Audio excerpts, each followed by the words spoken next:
Hey guys, it's MaizeMan112 and I'm bringing you guys another episode of Mondays with MaizeMan, so let's go ahead and jump right into the questions. The first question I'm going to go ahead and answer is about Living Legends. You guys had a couple questions for me about this. One was it any fun? Was it worth the money? Did you get to meet some YouTubers? Would you do it again? So let's go ahead and address some of those. The first question I'm going to go ahead and address is, was it fun? Fuck yeah, it was great. I absolutely loved it. I've never played paintball before, so it was definitely a little bit of, overwhelming just because of the amount of people that were there. I thought it was a little bit unorganized. I kind of heard, a lot of people go play paintball. They're playing capture flag, or they have headquartered capture points and stuff like that. And it just seemed like it was, let's throw 1,600 people onto this giant, woods, town kind of recreation area, and just let them go at it for 3 days. It was just very kind of chaotic. You just kind of grabbed, a group of people. You went through the woods. You went through, the little town and kind of swept through, and until you met somebody on the other side, and then you walked all the way back. And the worst part about it was you had like about a 300 to 400 yard hike after you got shot, all the way go back to the insertion point, and it was just a bear to have to do that every time. And a lot of you guys know that I've never really played paintball, so as far as gear came, I was really substandard of what I was running, so there was that whole kind of price that you have to pay in the beginning just to kind of get up to speed, whether or not it's a vest you're going to need to carry some more pods so you're not just running on just a tank of paint. I need to get an air supply and everything like that. So it was a really expensive weekend, but it was definitely a ton of fun. I plan on doing it again. I plan on going back next year, and actually I plan on trying to maybe even get into paintball. Someone who is really big into Call of Duty, the first-person shooters, it was really nice. It was really cool. It was almost like being immersed into the actual game itself, and it was a lot of fun. But to go ahead and talk about some of the other stuff, Living Legends is about an hour, 45 minutes outside Chicago, so it was about a 4.5 hour drive for me. So it wasn't too bad, but we wound up making a long weekend out of it, and really we thought it was going to be a Friday, Saturday, Sunday event. Well, Friday you really couldn't play it all because it took over 3 hours to register people, and it to me that's efficiency is one of those my big pet peeves. It really is, and I can't stand when you have these big events like this, and this is Living Legends 6, so they've done this before. It shouldn't take 3 hours to register everybody, especially when a lot of these people are planning on being able to play on that Friday. So it took forever to register, and then it rained at the end, so by then you're just pissed off. You go back to the hotel, and you just say, you know what, we'll just make this a Saturday, Sunday type ordeal. Still was a lot of fun, but was a little bit disappointed in that aspect. Now, as far as living or meeting the big YouTubers, they had a subscriber meetup with FPS Russia. He was bartending at the Tilted Kilt, which was probably about a 15-minute drive from the actual field. I didn't go to it just because it was kind of late. I know you guys are thinking, kind of late? What are you talking about, you freaking pussy?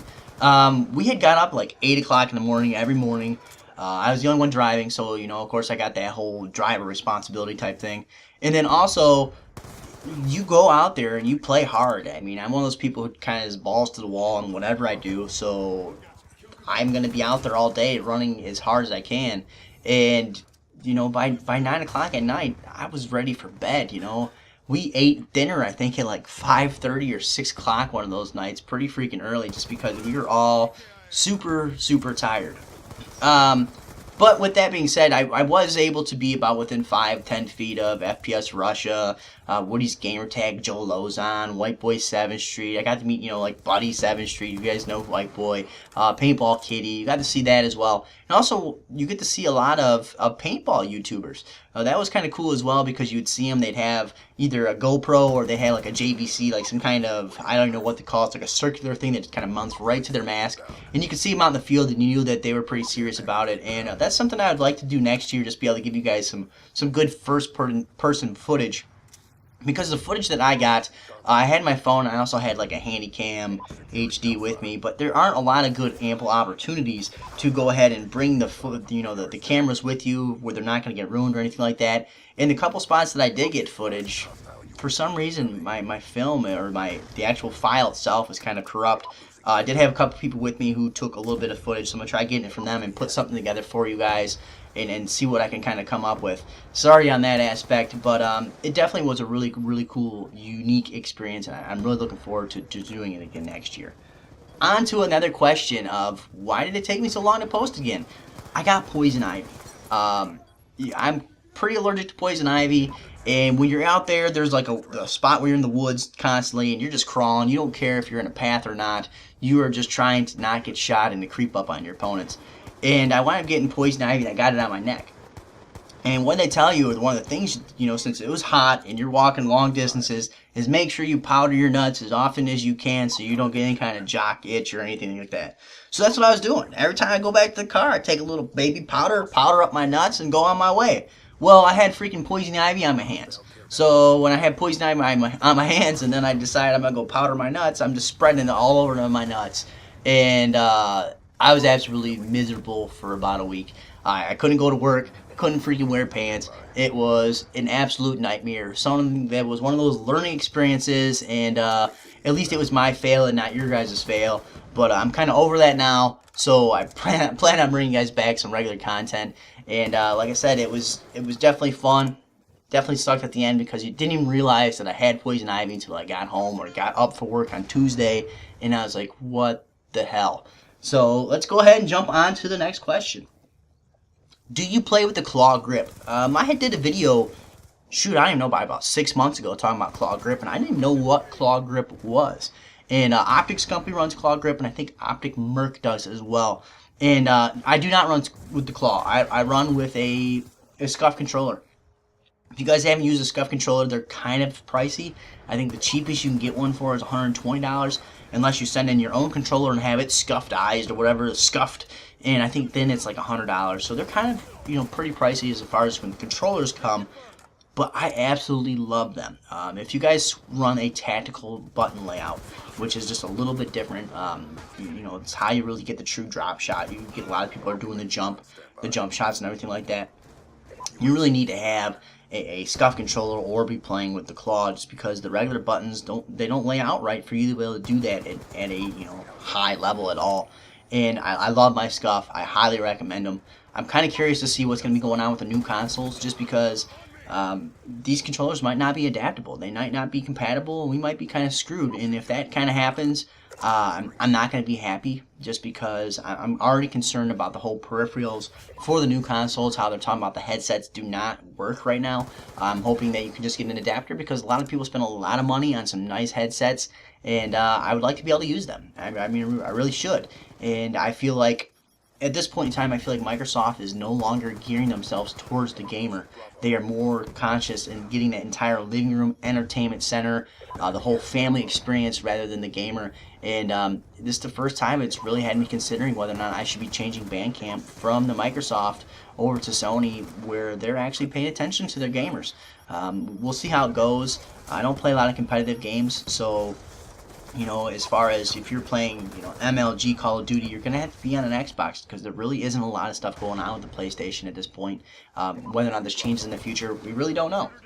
On to the next question. Next question is, am I a Heat or a Lakers fan? I'm not a huge basketball fan at all. You guys do know I live pretty close to Ohio. I got to see LeBron James play one time in high school, when he was still in high school. I'm actually a LeBron James fan. I know a lot of you guys are like, oh, you can't believe, you gotta be kidding me. Yeah, he did have that whole kind of, early part in his career where he was a little bit arrogant. But you gotta remember, this guy has been told that he's the best thing since he was like 12 years old. He does have a tattoo on his back that says chosen one. I do not like that. But it seemed like after he did his whole, taking my talents to, Miami, after he kind of did that whole press release, he kind of got a little bit more humble. And I like his work ethic. I like how you really don't see a lot of, stuff with him outside of it. You don't see him having social issues or anything like that, drinking issues, substance problems, or anything like that. And I also like how he's a team player. He really is. He's all about the ball movement, passing, and that's one of those things I really like. So I'm going to have to say I'm a Heat fan. Sorry, guys. Next question is, marry, fornicate, or kill? Lindsay Lohan, Amanda Bynes, and Britney Spears. It's kind of a good one. As you guys know, I've talked about it before. I kind of have a little thing for Britney Spears when I was younger. She's not too much older than me.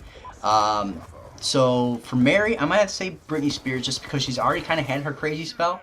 So she's done. She's over her crazy spell. So that's kind of nice. So she's, maybe semi-normal now. So I'm going to go ahead and marry Britney Spears. As far as which one I'm going to have to fornicate with, I'm going to have to go with Amanda Bynes. Hopefully before she went all crazy.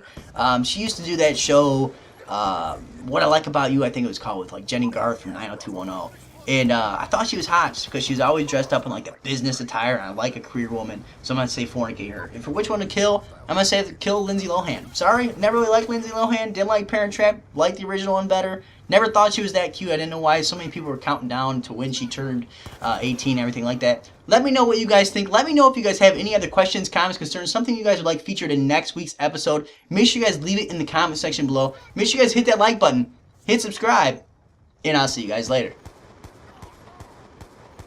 The center entertainment system. Spotlight bitches, today go ahead and talk about some of my concerns with the Xbox One. Go ahead and check that out as well. Football and what it could do with your, what you could do with your voice commands, and always having the Kinect. The Kinect has to be hooked up.